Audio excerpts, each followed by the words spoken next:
Hi everyone, welcome to all of you for the video lecture. Myself, M. Krishna, working as Assistant Professor in EEE Department, St. Peter's Engineering College. In today's class, I would like to take starting methods of three-phase induction motors. As we know, our three-phase induction motor is a self-starting motor. Though it is self-starting, it needs a starting method.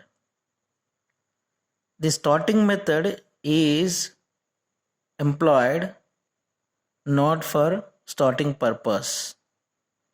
It is for reducing the starting current through the motor windings.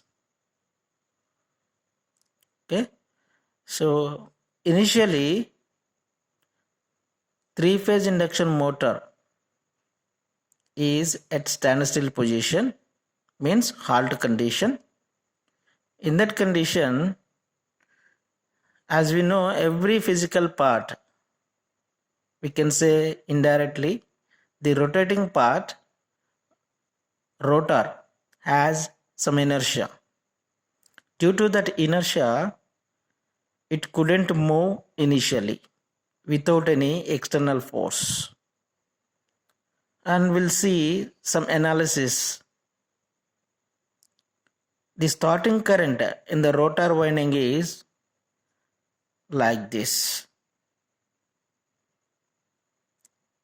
I2 equal to SE2 upon R2 square plus SX2 whole square under root. At standstill condition, means halt condition, the speed of the motor is 0. Means NR equal to 0. Just substitute this NR value in a slip equation. The slip equation is S equal to NS minus NR by NS. When you substitute NR equal to 0 in the equation, we will get S equal to 1. Just we have to substitute this value S equal to 1 in our rotor current equation. That is I2ST. I2ST in the sense rotor current flowing through the rotor winding at starting condition is equal to, when we put S equal to 1, this will become E2 by under root R2 square plus X2 square. Okay, when we see this Z, we are considering constant, then the relation between starting rotor current and voltage induced in the rotor winding is directly proportional. Look at this. I2ST is directly proportional to E2, and where E2 is directly proportional to E1. E1 is induced voltage in stator winding.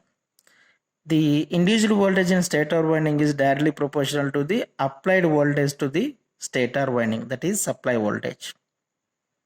So because of high inertia for the rotor part, initially it tries to draw more current, means tries to draw this more current, means indirectly saying that supply must be more initially. We have to apply more supply.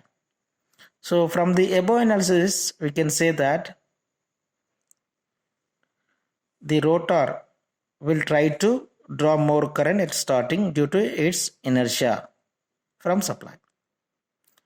The value is approximately 5 to 8 times than the rated current value. If that much huge current flows through the winding will be get damaged without any doubt.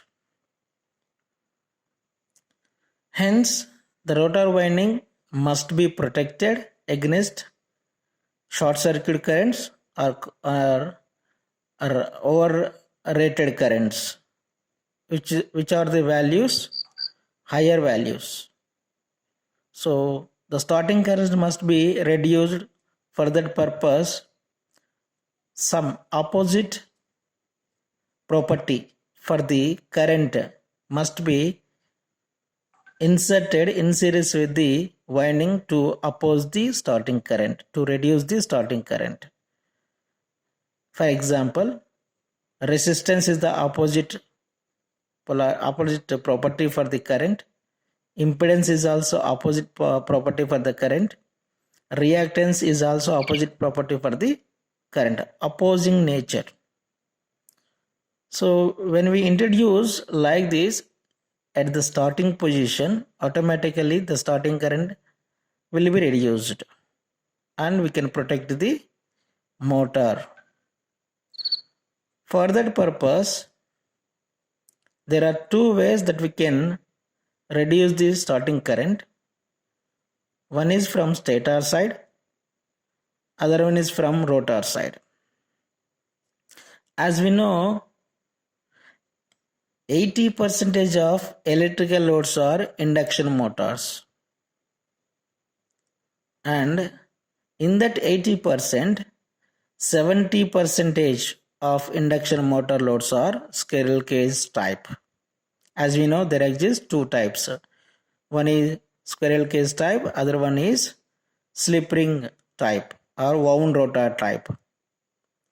So it is not possible to reduce the starting current from rotor side, as the rotor winding or rotor bars closed with the help of conducting rings. Only option is stator side. So from stator side, we are going to employing the starting methods for squirrel cage induction motor. Generally, there exists 4 types of starting methods. Those are as follows. One is using DOL starter. DOL means direct online starter. Using stator resistance control. And third one is using star delta starter. Lastly, using auto transformer starter. These are the 4 different types of starting methods that they are available for the 3-phase induction motor. So in the next class, we will discuss these starting methods one by one. Thank you.